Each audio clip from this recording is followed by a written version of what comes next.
Okay, hello everybody.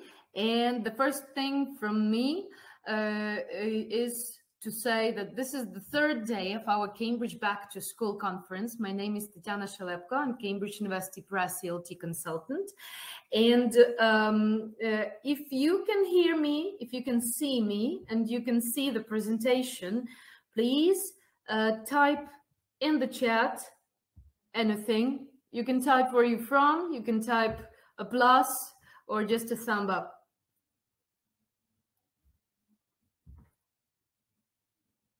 All right, everything is visible and audible. Great. So, as I just said, this is the third day of our Cambridge University Press and Cambridge Assessment English joint event, the annual event Back to School conference, something we do every summer before it's time to go to school to motivate the teachers and just to let them communicate with each other. And this is the second time we're doing this conference online, and I hope that you still receive your dose of motivation anyways. And what we're having today, I would call it the secondary day. And just to remind you that we work together with the Linguist Company. So the Linguist Company is the official distributor for Cambridge University Press materials. And we have a range of materials. I'm just showing three examples here, but we have a huge range of materials for secondary students, both course books and handbooks for teachers as well. And you can see on the slide, there is Eyes Open, still one of the favorite courses for students and teachers, all based on video. Think, the one I love for developing critical and creative thinking among students. And together with the Linguist Company, we created the Think About Ukraine brochure.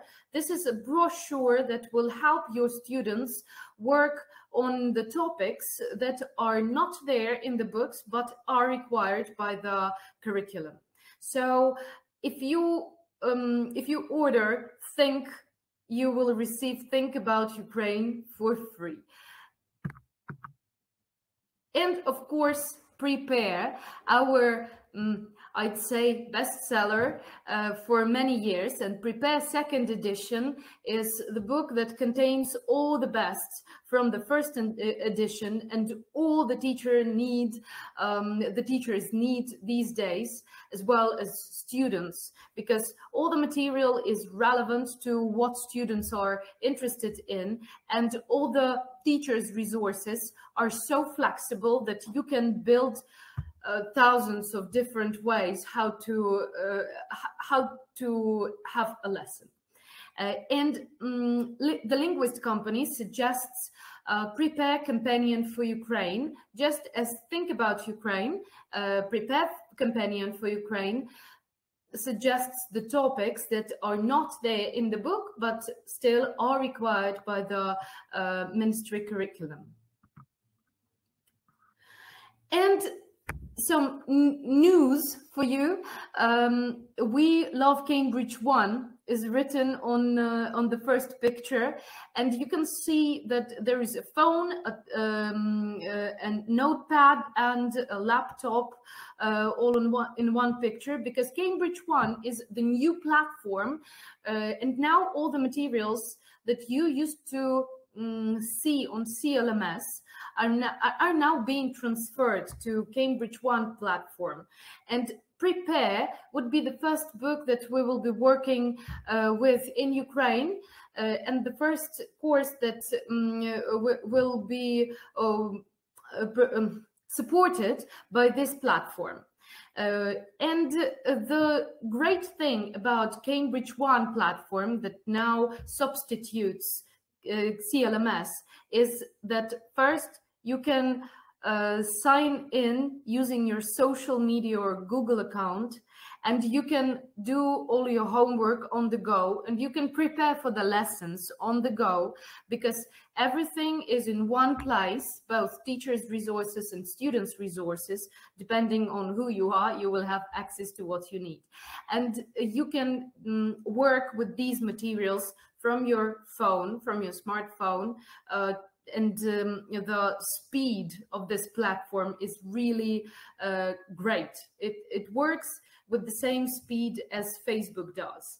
So check out the new platform with your new Prepare course if you are using one this year. And you can see there is the last picture on the slide, that Practice Extra, tests, test generator, Presentation Plus, and all other digital materials are there. And also the new resource Test and Train. I guess I will tell you about it a little bit later in September. So we don't take too much time today with this. What I wanted to tell you today is that we are launching pilot project this year as well for the 5th grade. So we are launching the pilot project for the whole secondary school for 2021-2022 school year. What we will be piloting is, again, Prepare, but this will be Prepare Ukrainian edition. There will be changes, but the best thing about Prepare will stay. So it will keep the 20 units approach, the short units that will cover all the new Ukrainian school curriculum. There will be culture sections with projects and life skills sections together with projects again. There will be review sections after each block, tests and additional materials, videos and audio online. And there is a vocabulary and grammar references together with extra practice at the end of the book. And the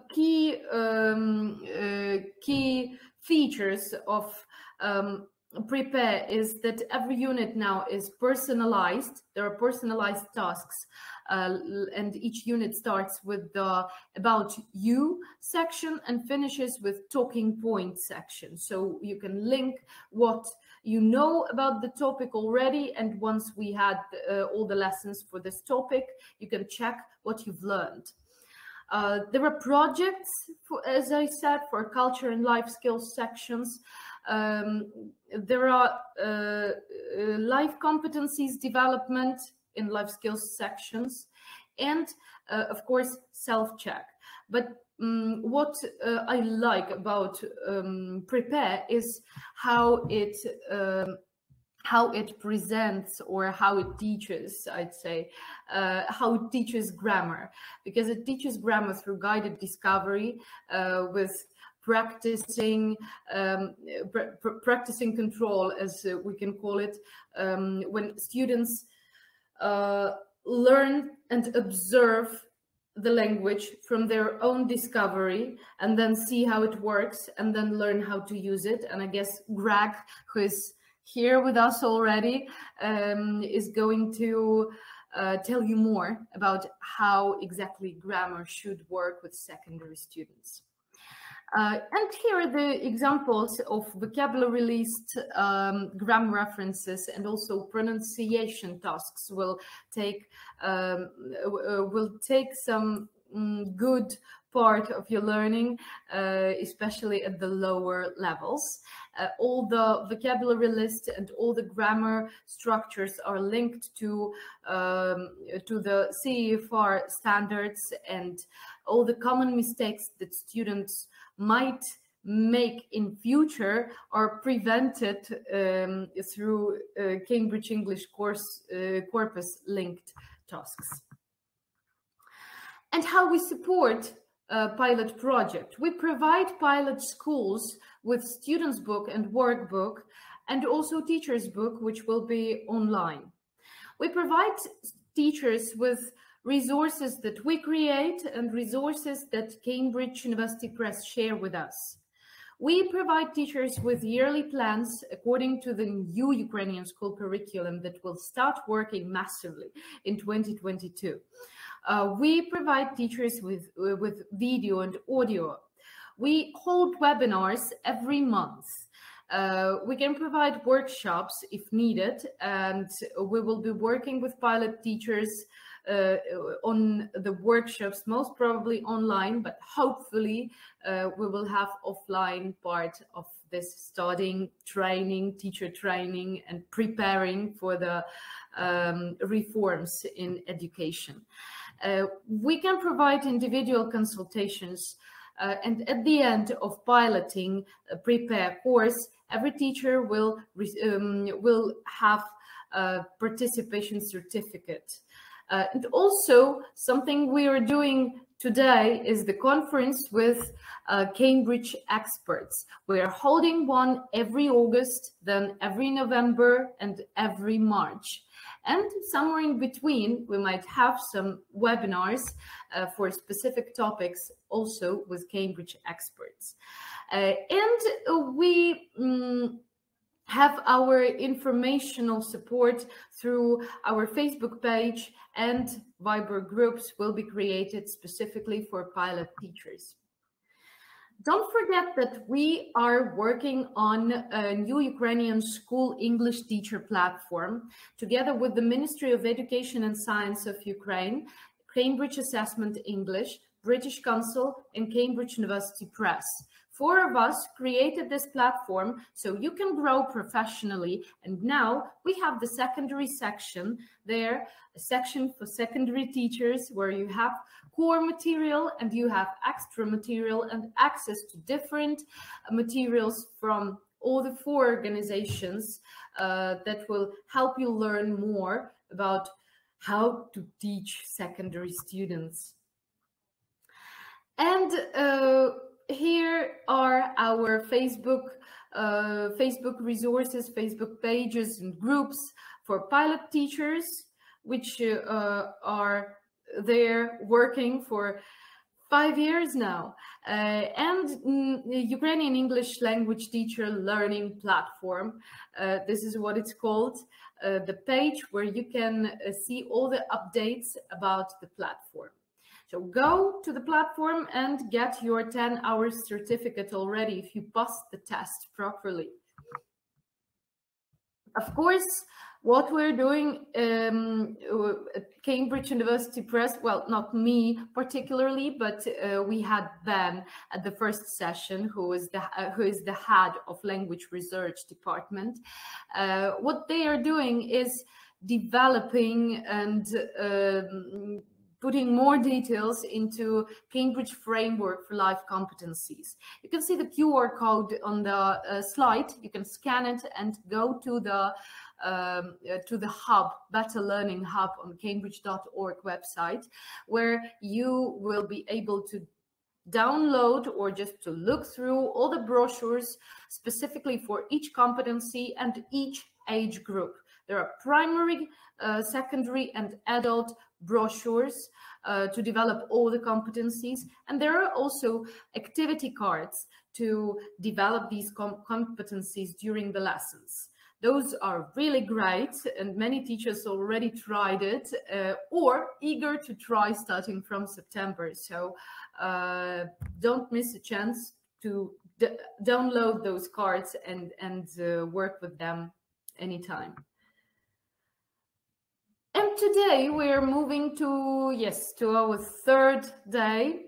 At 12 o'clock, we are having Greg Wagstaff, Teaching Grammar Inductively. This is the title of his session. And Greg, are you there? I guess it's time you show up.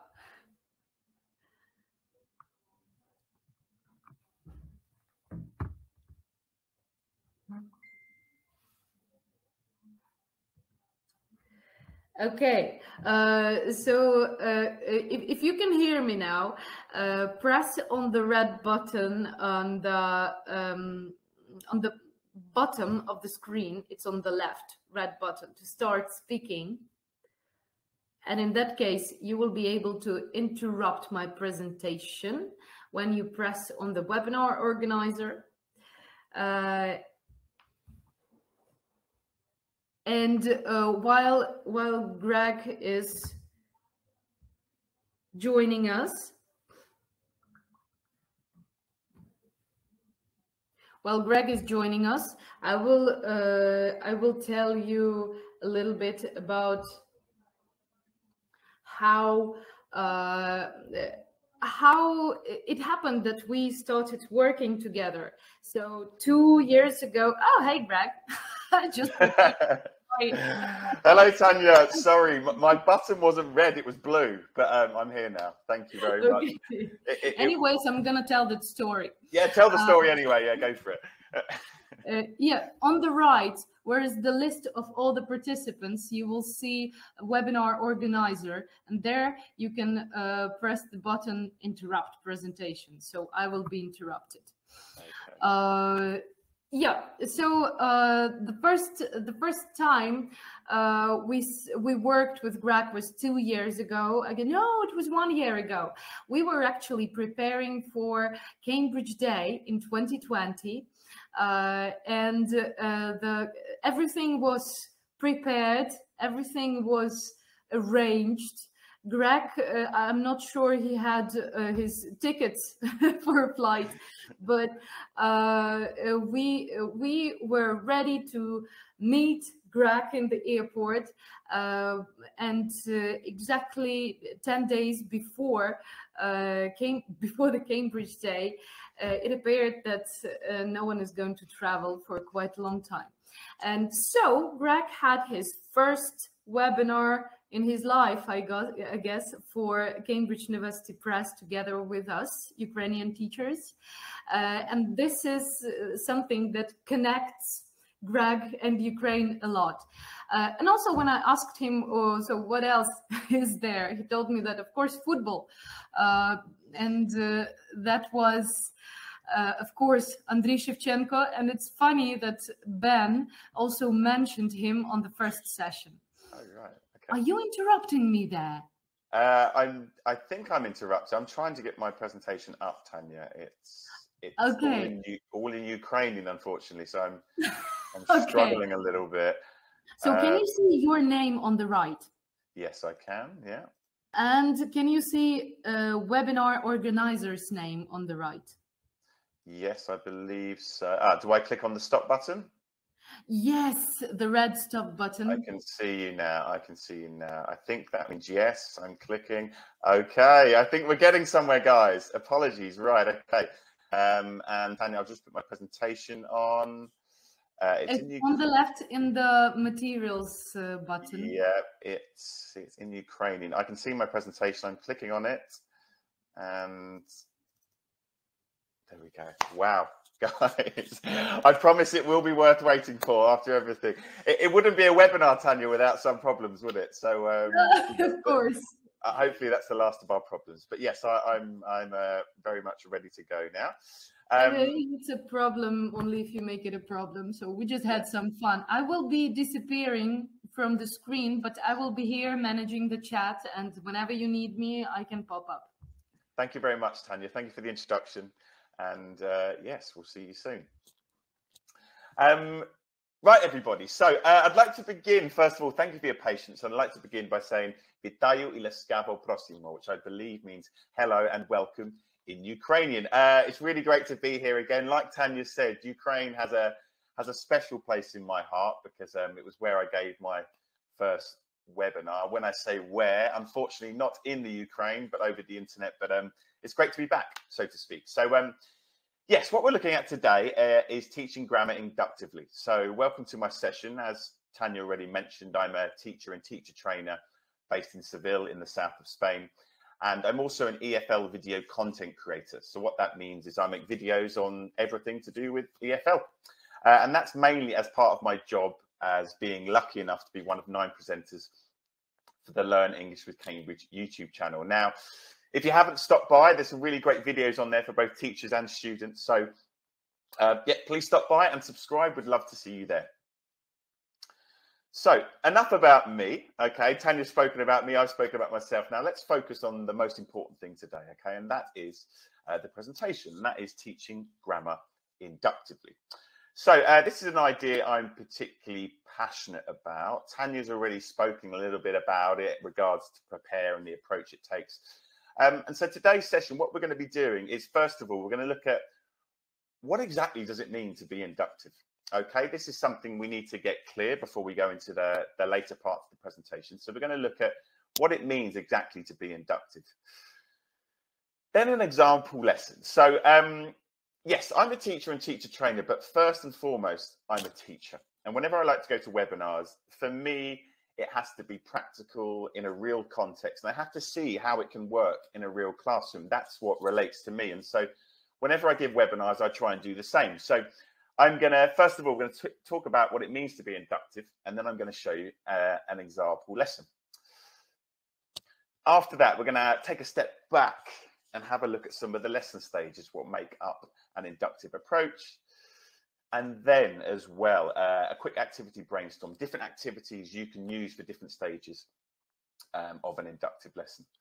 And of course, at the end, I'm sure there will be lots, when I've spoke before in the Ukraine, there's always lots of questions, and that's great. So please, there'll be time at the end to ask me questions. If you do want to ask questions throughout, you can. I will try to respond. But if not, I think Tanya will make a note and ask me at the end. But yes, so today's session, it's first of all, it's practical. That's what I want. And it's also very interactive, very participative. So you're going to communicate with me a lot today through the chat box. What I'd like to do, first of all, is just to make sure that everybody knows where the chat box is. Could you please just comment in the chat box and say hello and say your name and say where in the Ukraine you're from as well, please. Okay. If you're not from the Ukraine, tell me which country you're from, please. So, yes, just write in the chat box with your name and where you're from as well, please.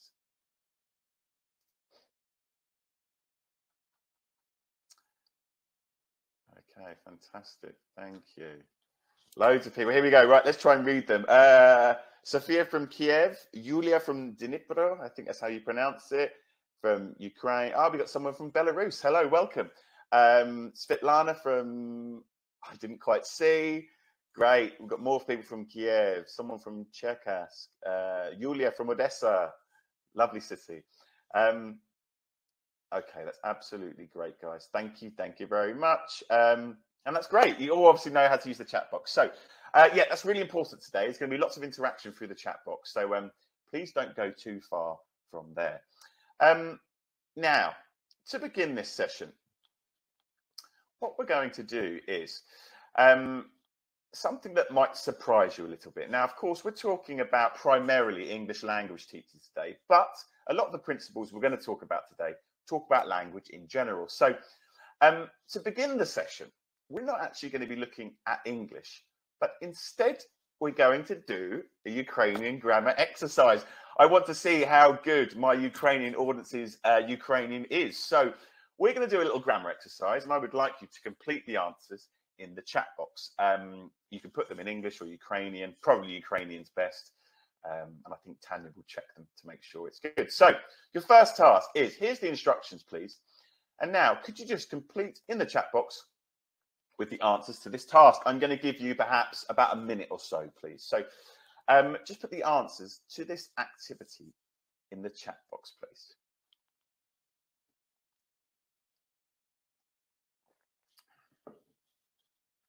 Oh, we got the first answer.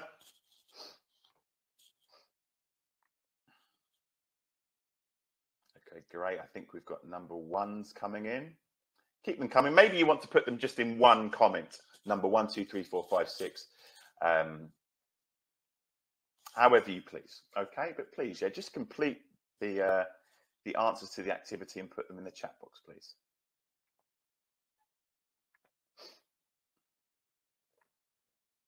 There we go. There's somebody with all of the answers at once. That's probably a good idea, I think.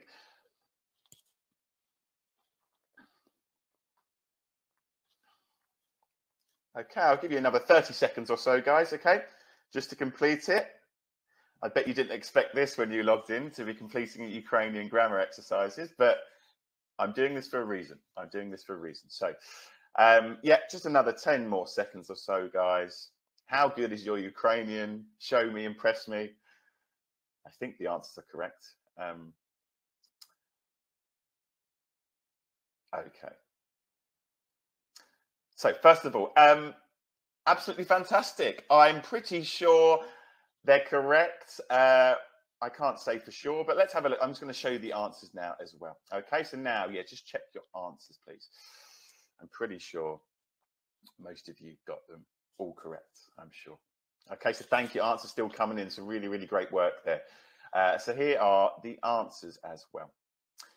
Now, Greg, I've come to watch a session about English language teaching. Why am I doing a Ukrainian exercise? Well, let's have a look why. Now, these are noun cases, okay? The topic of that grammar exercise was noun cases. Now, I want you to think carefully about learning noun cases. Now, imagine when you were younger, when you were a baby, when you were just first starting to understand or first starting to communicate. Think really carefully. Just think, don't comment. But think about how you learned to use noun cases. How did you learn the rules? How did you learn the form?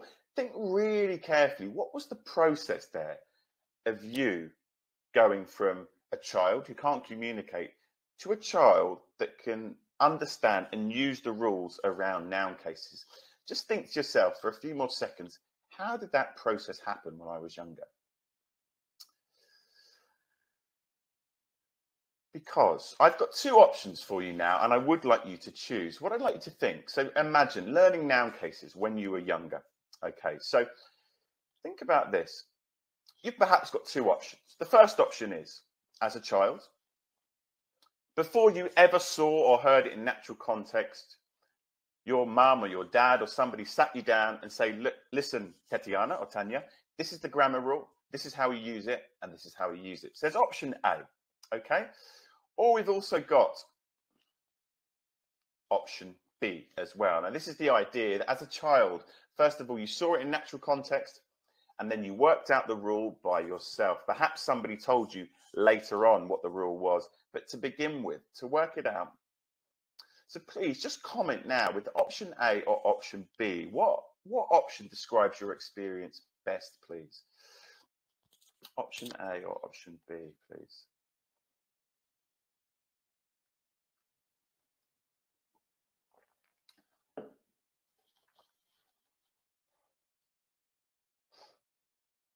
Okay, lots of answers coming in. Got quite a lot of Bs. Definitely B, option B. We've had a couple of A's. Okay, there's another A there as well. So, yeah, was it option A? Did your parents sit you down and say, look, this is how you use it, and this is how you must use it, and then you started using it? Or option B, you sort of looked, worked it out for yourself. There was probably some mistakes along the way, of course. So I'll give you a few more seconds. So it does look like the overwhelming choice from you guys is option B. Now, these two options here, what they do is they pretty much sum up the difference between learning grammar deductively or teaching grammar deductively, okay, where you're told the rule first and then you apply it, and learning grammar inductively. The idea that we see language first in context and then we work out the rule for ourselves. And so this is really, really important for today's presentation. Inductive learning grammar is the idea that we see language in context first and then we work out the rules by ourselves. Maybe with the help of our teacher, maybe with the help of our parents, but we work them out for ourselves. And so that is learning grammar inductively. It's really important for the rest of the presentation that we know what this is. Just to recap, it's the idea that language is presented in context. As we're a child, we're listening all the time to real context around us. And then it's the idea, this is one of the key ideas of inductive grammar points. As a teacher, you're not there to tell pupils how to use it. You're there to help them, first of all, notice the grammar point, and then elicit the rules and the form from the students. The idea that it should come from the students themselves. And you as a good teacher, you use your skill to guide your pupils to the right direction. And then, of course, students apply the rules in practice activities. That's kind of the same in both the deductive and inductive approaches, but it's really important that you have some element of practice. Yes, Violetta, guided discovery, you've just beat me to it, okay? It's the idea, guided discovery, I heard Tanya talk about it in her introduction. It's the idea that pupils realize things for themselves. We guide them, but they discover it.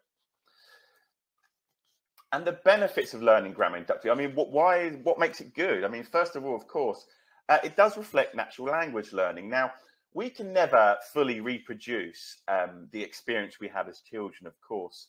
That was a 24/7 thing. We had time. We didn't have to communicate. Whereas in a classroom, we're adults, we're there for an hour, we have to communicate, we have to produce. But as best as possible, it does reflect natural language learning and the idea that we look at things in context and we work out rules by ourselves. Secondly, this is a really, really good thing and something that's often forgotten, but the ability to work out something for yourself in language is absolutely vital, because what that means is the teacher's not going to be next to you your whole life. There are going to be points where you're going to have to work out things for yourself. So using an inductive approach with our pupils gives them that skill, the ability to think about things themselves. And of course, not just in language, but in life in general. It's a really useful skill to have. This one, a learner-centered approach. Now, yes, learning, the classroom, it's all about the students and not about us. Of course, we are probably the most important individual in a classroom, of course, but that doesn't mean we should be at the center of attention, rather to one side, allowing pupils to do, allowing pupils to make mistakes. That's the idea, that they should be in the center of learning. So that's what learning grammar inductively does as well, really well. And then finally, I think this is probably the most, in terms of memorization and learning a language, this is one of the most important things, is imagine I tell you a rule. I'd say, right, I'm going to use the name Tanya as well. This is how you use, for example, learning noun cases, use it. That might go into your head. Stay there for a little bit, you'll use it. But how much have you really thought about it yourself? It's likely that that rule is then going to disappear out of your head again. However, when you're working things out for yourself, when your brain is working and processing things, you're processing things on a deeper level, which means that that rule, that idea is much more likely to stick in your head. And it's on that final note that I want to show a quote that I think sums up the inductive approach quite well. It's a famous quote by a man called Benjamin Franklin, of course, was an ex-US president. And it's this.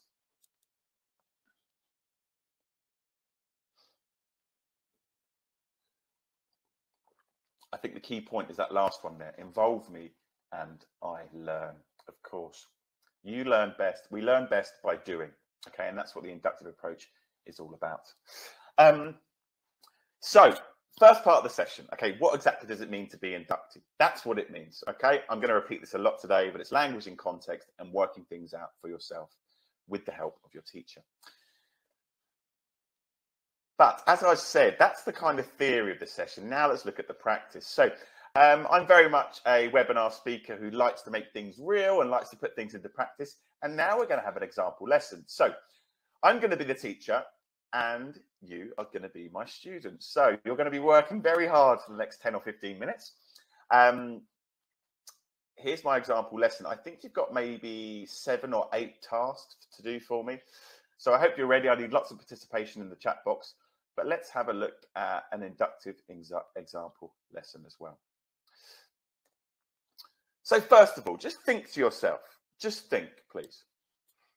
What's the most unusual, interesting, or beautiful home you've ever seen? Just think to yourself. Just think for maybe 15, 20 seconds. What's the most unusual, interesting, or beautiful home you've ever seen?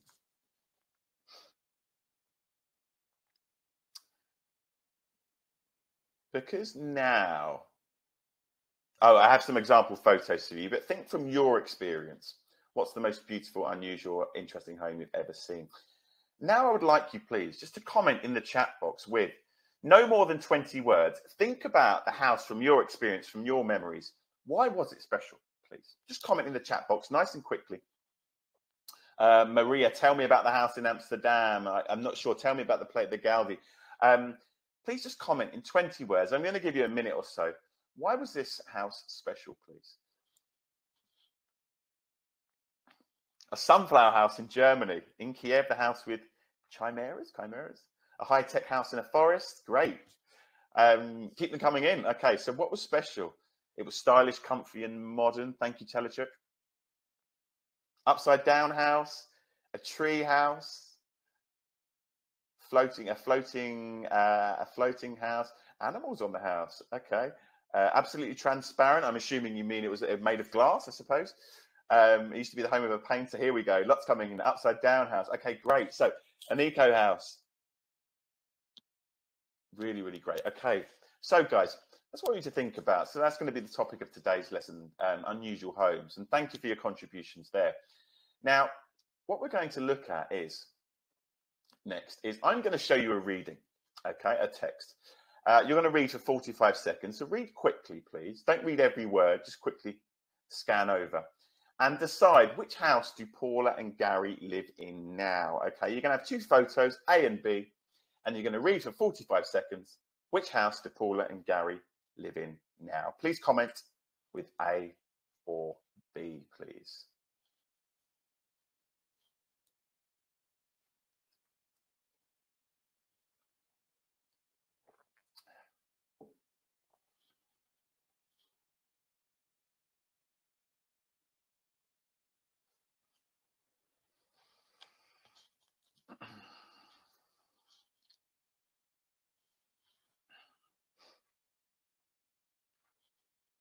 So 15 more seconds, guys. Just comment A or B, please.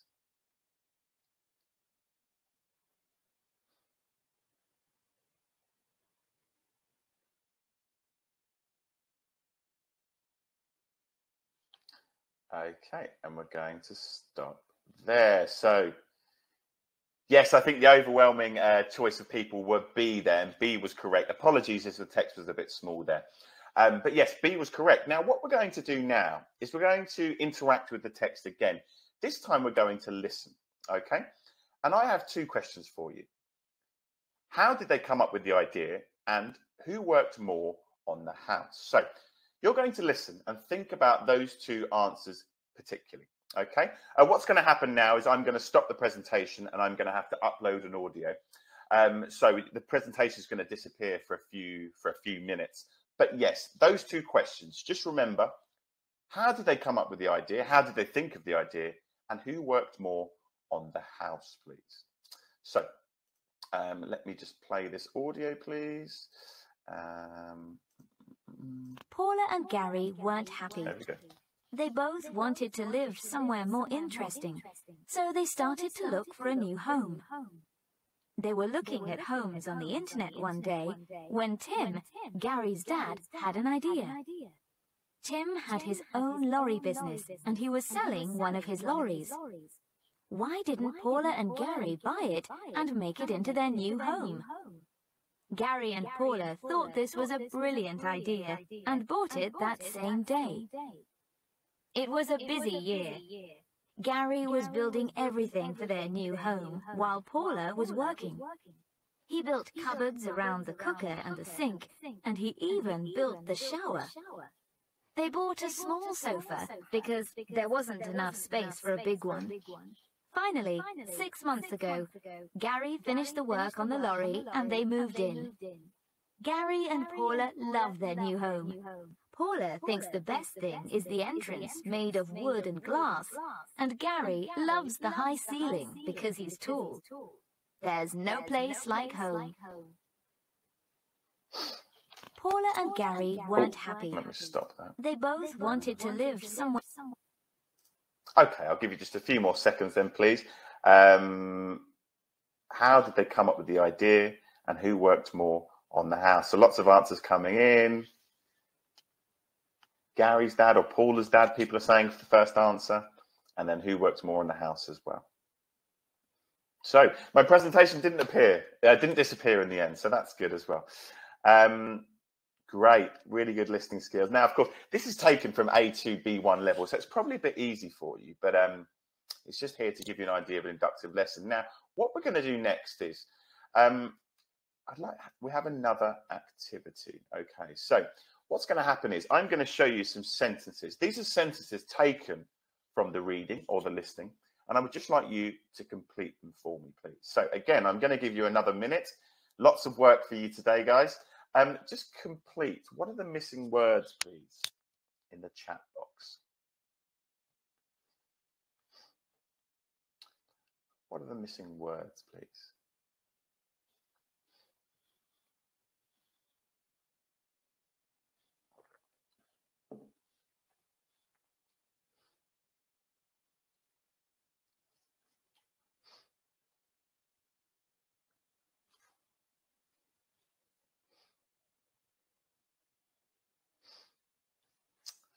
Okay, so just when you're ready, yep, please just comment with what are the missing words, please. Perhaps you want to put them all in one answer or maybe do different answers. I don't mind. But can you remember? These were in the audio. These were in the reading. Can you remember what the gaps were, please?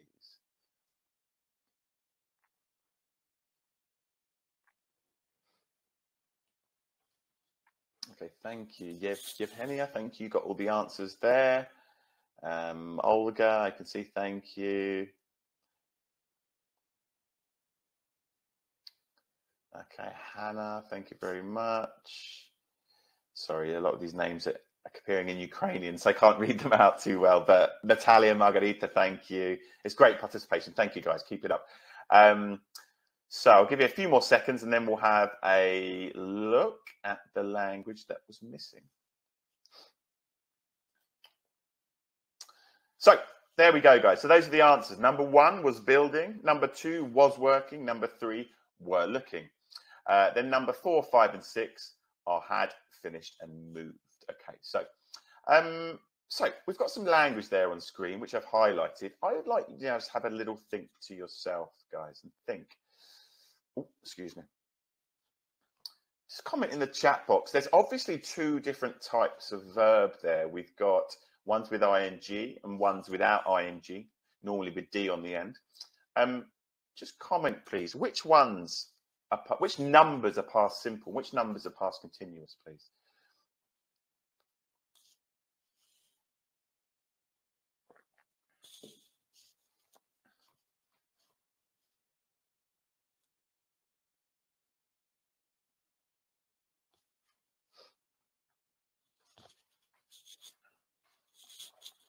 Okay, thank you. Some answers coming in. Great.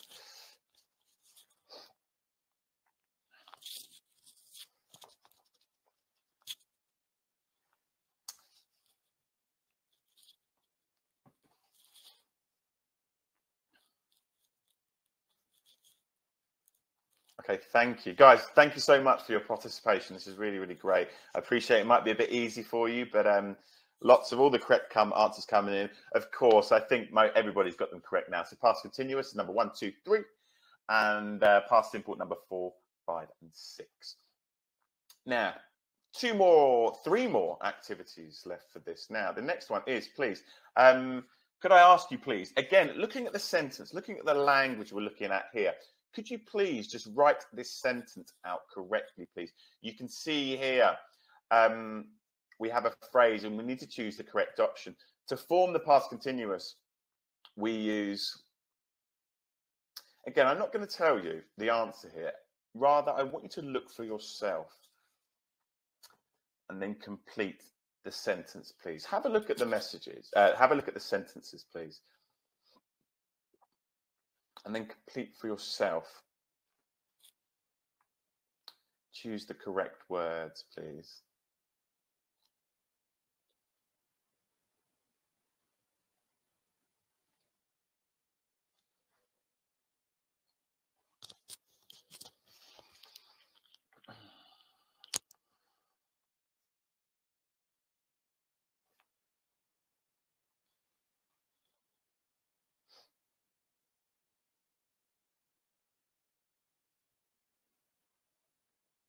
Okay, you can write out the complete sentence, or of course, as most people are doing, you could just write the correct option for the 2. Okay, So I'll give you a few more minutes, not a few more seconds again.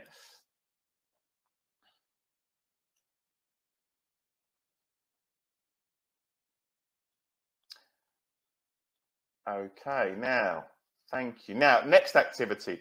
Again, I'm not going to tell you the answer here. Rather, I'd like you to work it out for yourself. We've got 3 different sentences there, each with 3 different purposes. I'd like you to have a look at these 3 categories. You've got 3 categories there. Number 1, one action follows the other. Number 2, the actions are happening at the same time. And number 3, one action interrupts each other. Have a look. I'm not going to explain, but have a look and just comment with which letter, A, B, or C, matches up to which number, 1, 2, or 3, please.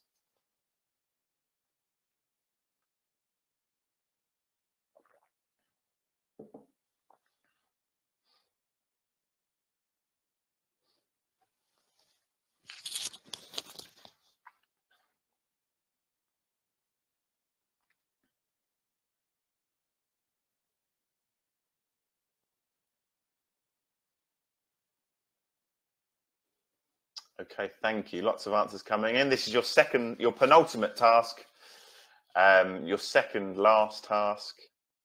Thank you, Natalia Daniova, Natalia Olga, Natalia again, lots of Natalias. Dara, thank you. Lots and lots of answers. Oh, you're great students. I wish I had you in my classes all year round. Danilova, Marina, Tatiana. Okay. I think we've pretty much got the answers there. I won't run through them. I didn't see any incorrect answers. Great. Okay, so just now, I think you've worked out the rules. It looks like you have. Can you just check, please? I'd like you just to check your understanding of the rules and form. If you got it correct, if you got task 9 correct, could you just give me where are we going? Just give me a thumbs up or a plus sign in the chat box, please. So just check your understanding of the rules and form. Apologies if it's a bit small again. But please, just have a look. Were you correct? Were you correct, please? Again, if you were correct, if you got the answers right in task number 9, just give me a thumbs up or a plus sign or a yes, or a yippee, or whatever you want. Just anything that gives me a sign that you got it correct, please.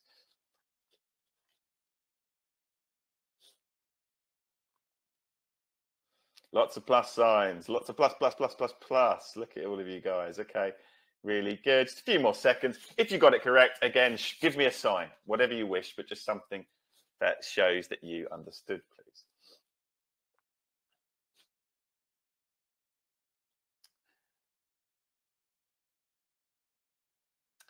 Okay, great. Right, guys, you're probably tired by now. You can relax. I'm not going to ask many more tasks of you, but you're fantastic students. Thanks very much. I hope you enjoyed my model inductive lesson. Now, we're going to take a step back and look at the lesson from afar. We did it, Natalia. Yes, we did. Okay. So what are the lesson stages we've done there? We've looked at a classic inductive lesson, but let's analyze it a bit and talk about what actually consists of an inductive lesson. Now, how clever we are, Margarita. Well done. Yes, you are.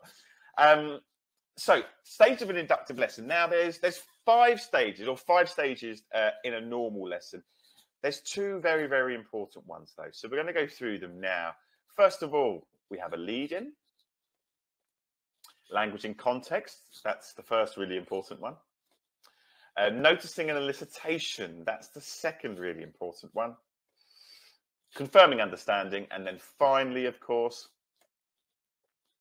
practice. Now, let's have a look at those in detail. First of all, naturally, we're going to start with a leading. You like the inductive method too. Great. Well, let's talk about it even more, because I think when you talk about it, you realize how good it is. So the leading. Now, the lead-in. Just to recap, those 2 slides you can see here on the side, that was our lead-in. The idea is that you're introducing the topic, of course. So our reading or our listening was about home. So we introduced the topic by doing this.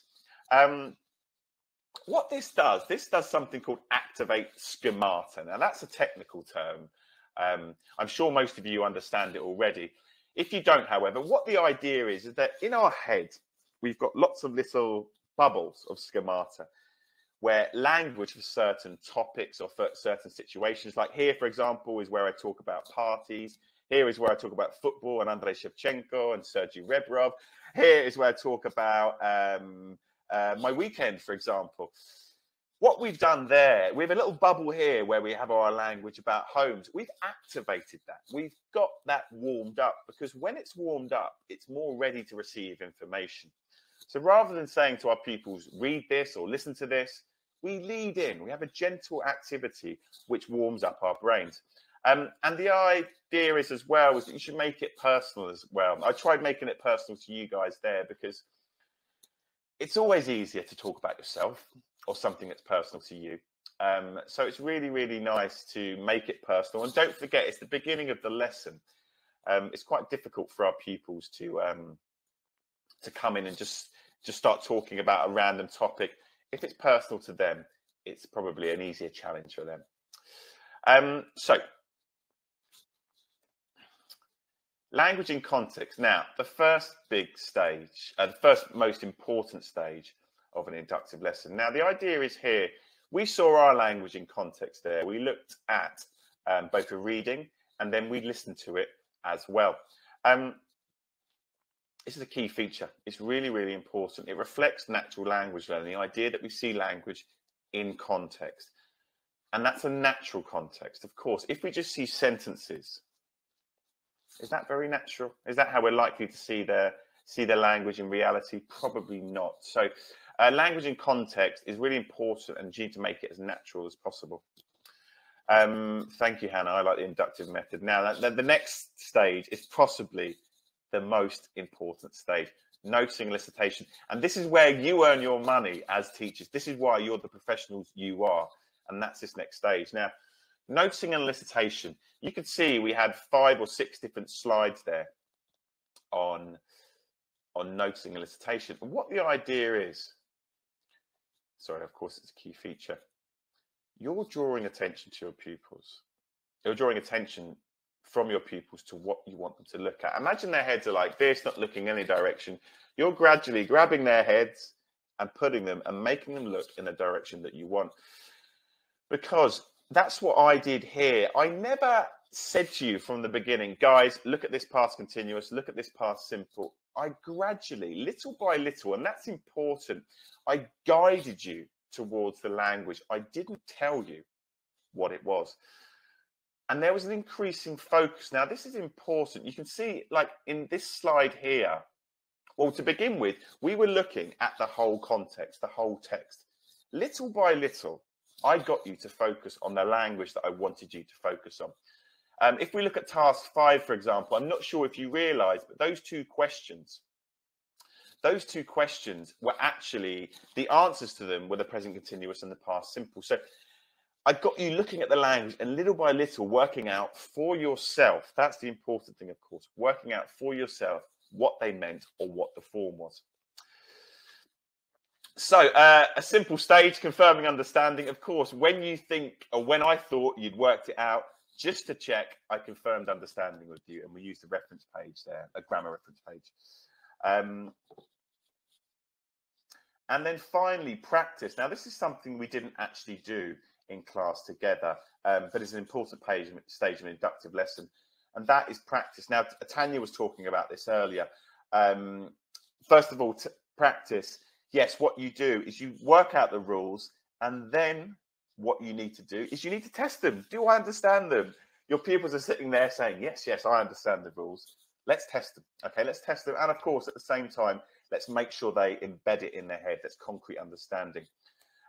Like Tanya said, controlled to freer practice. Now,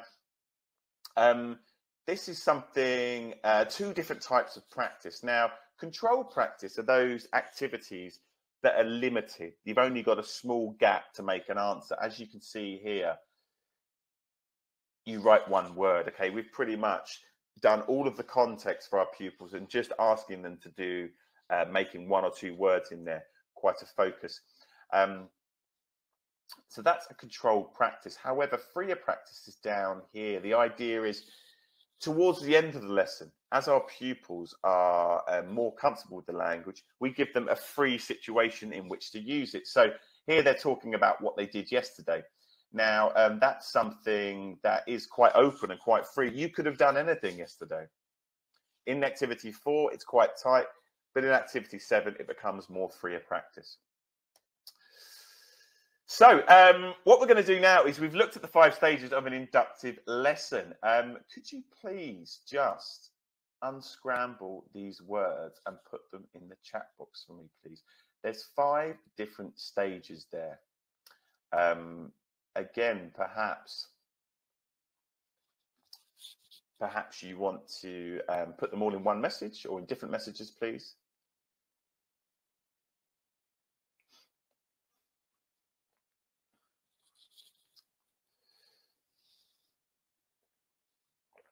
Okay, so we've got the first one, lead in. Okay, what more have we got, please?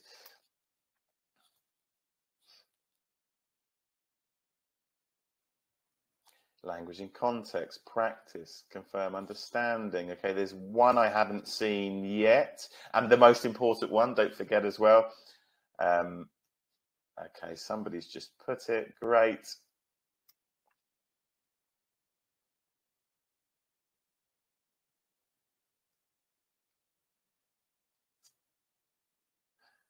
Okay, I think pretty much we've got all the answers now. There we are. Of course, lead in, language in context and noting elicitation, the 2 most important stages, confirming understanding and practice. Guys, thank you for your participation so much. It's been absolutely great. And yes, just to recap, the book Prepare, Tanya spoke about it earlier. Now, Prepare actually follows an inductive method to teaching grammar. You'll see there, we've got 3 different books there. I've taken examples from all of them today. But yes, we have things like a lead-in. Okay, warming our pupils up, getting them talking about the topic. Always language in context. You can see we've got a reading there. The good thing about Prepare is you can choose whether you want your pupils to read or listen. There's a little button here to listen as well. Noting elicitation, probably the most important stage, is there. Okay, and then of course, confirming understanding. Lots of great grammar references. What I like about these pages, I think they're quite user-friendly. I'd never like seeing white pages with black text on them. It's a bit boring. This at least mixes it up a little bit. And then finally, of course, practice. Something we didn't do just because of time, unfortunately. Probably the most fun stage, to be honest, of the lesson. But there's plenty of practice for you in there as well. So lots of people saying thank you for coming as well. I still have around 10 minutes left because I want to give you some ideas now. So just to recap, the 5 stages of an inductive lesson. Now, what I'm going to do next is an activity brainstorm. Now, for 3 different stages of our lesson, I'm going to give you just some ideas because yes, I think you could do with some more. So first of all, the activities, generally activities in an inductive lesson or when you're working with a course book can come for 3 different places. Maybe you want to take it from the book. Now that's maybe for more newer or inexperienced teachers. You take them directly from the book. Secondly, you can adapt them from the book as well. So maybe you look at an activity, think, that's a good activity, but I want to make it a bit harder, a bit easier. And then lastly, outside of the book, this is when you're a super experienced teacher and you know what you're doing. You're like, okay, I've got a perfect activity for that. And you can come and get it from somewhere else. So 3 different ways. The biggest bit of advice I would say is that you vary it over time. So that's mean mixing up the activities just to keep your pupils interested. So activity brainstorm. Now a lead in. We led in, of course, by writing a text. I asked you guys to write a short text. But you can also do it by discussion questions. Okay, so that's nice and simple. This is probably the most popular way of leading in to a lesson. And that's the idea that simply you have pupils in 2s and they're talking, or 3s, and they're talking about a topic. They're really easy to set up. Pupils generally like speaking, so discussion questions are good. Oh, this next activity I love. It's really new to me, but it's a really, really cool way of leading into a lesson. Imagine your pupils are in pairs. So I'm here facing my partner and the whiteboard is behind me here. I have a pen and paper and my partner describes to me what he's looking at on the board and I'm listening and then trying to draw it. Of course, in our lesson, we could have had a strange house or something like that. But yes, describe and draw for me is a really, really nice, nice activity to do. And photos as well. These are pretty much the same as discussion questions, but you're talking. You have some stimulus there. You have some, excuse me, some inputs and maybe some photos to talk about.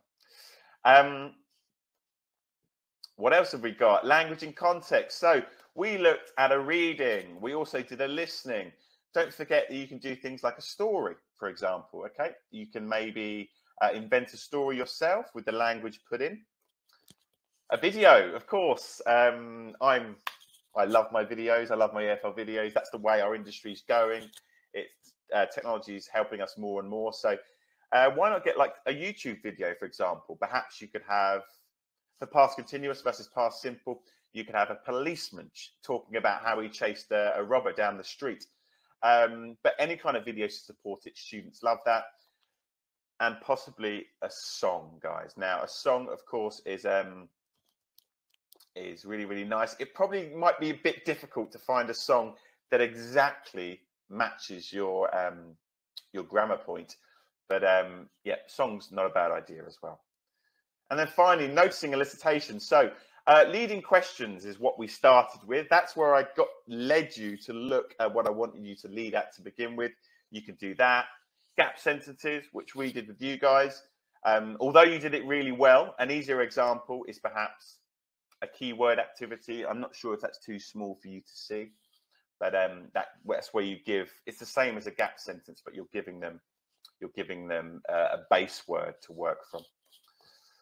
Jumbled up sentences, and then finally a simple act of underlining as well. Okay, you can get your pupils to underline which are the words that have ing in this sentence, and they're underlining. They don't know it, but they're focusing on the language, but they don't know it, and that's because you're so skillful as a teacher.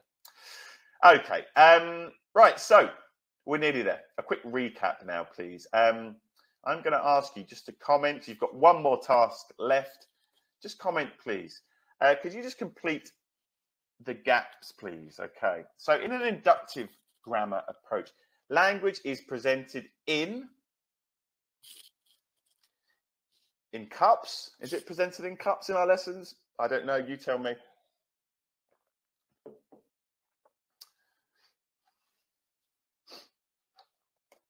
Next one, please. Teachers guide students towards what? I can't think of any verbs that begin with N apart from the answer. Towards, I don't know. Okay, and the next one, please. Teachers, I'm going to give you an action. Teachers do this with the rules and form from the students. Remember, we don't tell the students. They work them out for themselves. Can anyone remember this word? Yep, Olga's got it. Well done, Olga. Okay, and then the final point. Students apply the rules in. This is something they could do controlled or freer, if that helps you remember.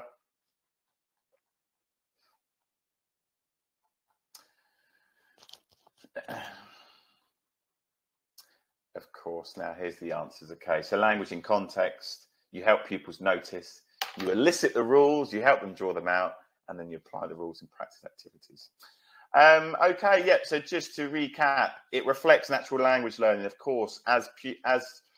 As humans, we've evolved to learn our language by looking at it in context and working out the rules for ourselves. So that's a really, really nice way.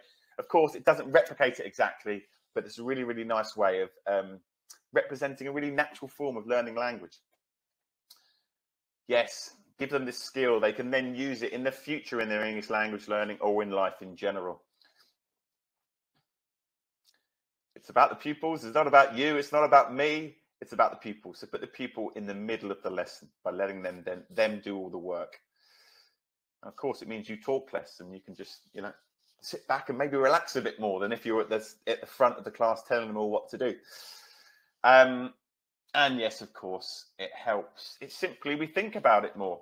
We think about language more when we're working out things for ourselves. And that's a good thing because it means we're much more likely to memorize the language itself. Yes, so it's very much a guided discovery approach. That's a really key term from today. You guide the pupils to discovering for themselves. And there's the 5 stages as well, of course. Leading, language and context, noting elicitation, confirm understanding, and practice. So don't forget the 2 most important stages as well. Just a reminder that all of the examples you've seen today come from Prepare. That's A1 level 1, A2 level 2, and A2 level 3. Prepare follows Teaching Grammar Inductively. It follows that approach. So if you are someone that's using Prepare, it's probably the best idea is to follow the same approach that Prepare does and teach your grammar inductively. If you don't have a Prepare book, I'm pretty sure most course books follow an inductive approach. So yeah, try it out, see what happens. Put the responsibility with your pupils and go natural. So all that's left to say is now I have one more thing left to say, and that's Dziękuję was pytania, which I believe means thank you. And are there any questions in Ukrainian? I don't know how well I pronounced that, but yeah, I think we've got a bit of time now for just a few questions about anything to do with the inductive approach. I hope that's helped you a little bit. Thank you very much, guys. Lots of thank yous coming in. Don't thank me, guys. Okay, I'm just here to. I'm here to help. You know, it's nice to use the thank you or whatever, but it's a pleasure to be back here. Hey, Tanya. There we go. We're back.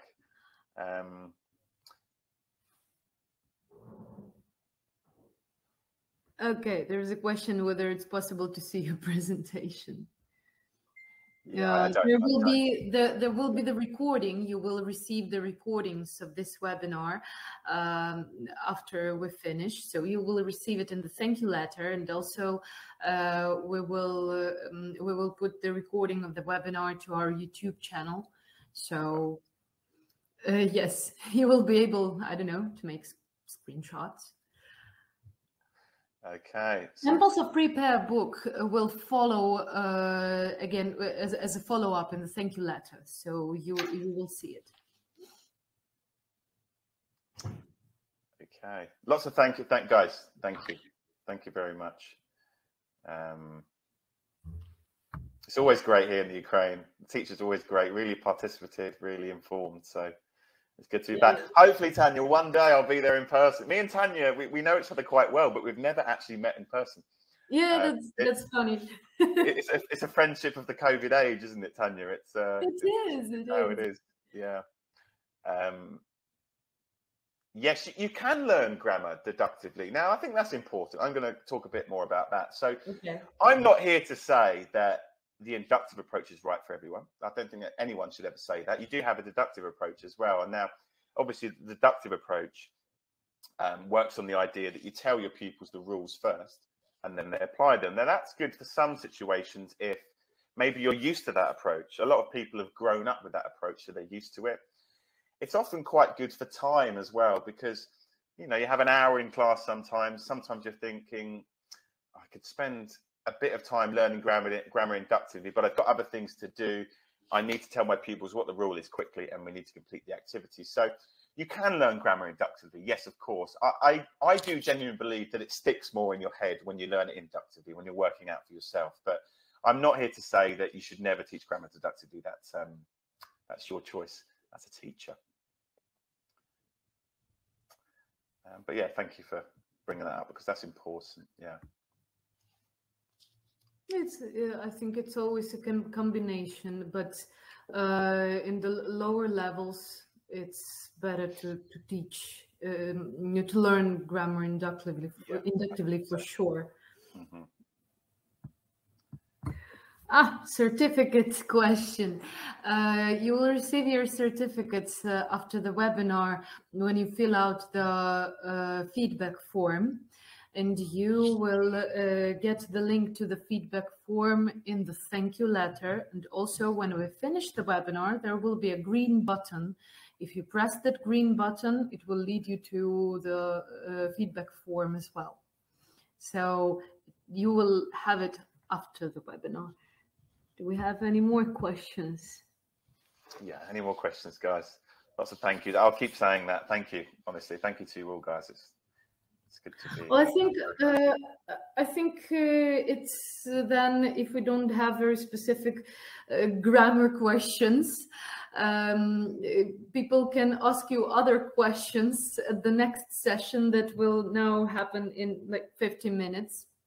Yeah. So okay. You have some time to either have lunch or coffee, or what's time is it there? I guess it's coffee.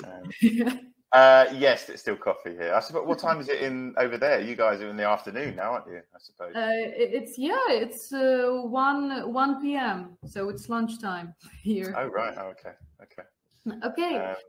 Then thanks a lot, Greg. It was great as always. It was very energetic and very I don't know. I was involved all the time. So you involved me as you were talking about Franklin there. That's quite right. That was the aim. Good. I'm glad to hear. Glad to hear it worked. Tanya. Thanks a lot. And see you soon in 1 hour. Yep. Okay. See you in an hour. Thank you, guys. Thank you, Tanya. Bye-bye. Bye.